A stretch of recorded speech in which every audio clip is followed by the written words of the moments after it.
شبل بن عباد نے بیان کیا، ان سے ابن ابی نجیح نے اور ان سے مجاہد نے آیت اور تم میں سے جو لوگ وفات پا جاتے ہیں اور بیویاں چھوڑ جاتے ہیں کے بارے میں زمانے جاہلیت کی طرح کہا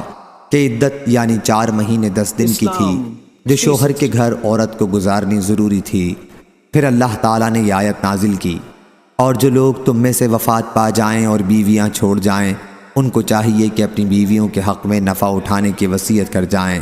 کہ وہ 1 سال تک گھر سے نہ نکالی جائیں، لیکن اگر وہ خود نکل جائیں تو کوئی گناہ تم پر نہیں اگر وہ دستور کے موافق اپنے لیے کوئی کام کریں۔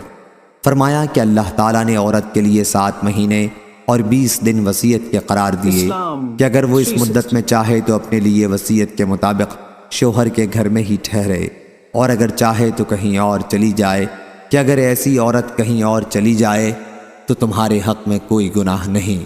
پس عدت کے ایام تو وہی ہیں جنہیں گزارنا اس پر ضروری ہے، یعنی 4 مہینے 10 دن۔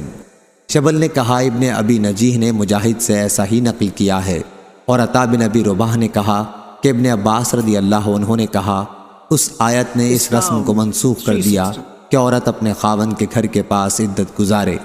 اس آیت کی روح سے عورت کو اختیار ملا جہاں چاہے وہاں عدت گزارے، اور اللہ پاک کے قول غیر اخراج کا یہی مطلب ہے۔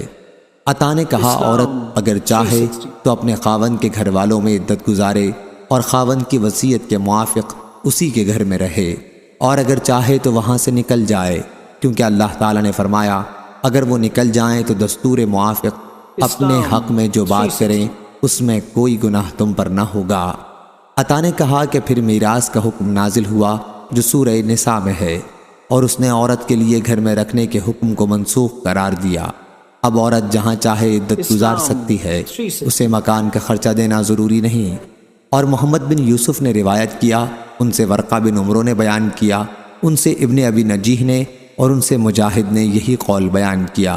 اور فرزندان ابن ابی نجیح سے نقل کیا، ان سے عطا بن ابی رباح نے بیان کیا، اور ان سے ابن عباس رضی اللہ عنہ نے بیان کیا کہ اس آیت نے صرف شوہر کے گھر میں عدت کے حکم کو منسوخ قرار دیا ہے، اب وہ جہاں چاہے عدت گزار سکتی ہے، جیسا کہ اللہ تعالیٰ کے ارشاد غیر اخراج وغیرہ سے ثابت ہے۔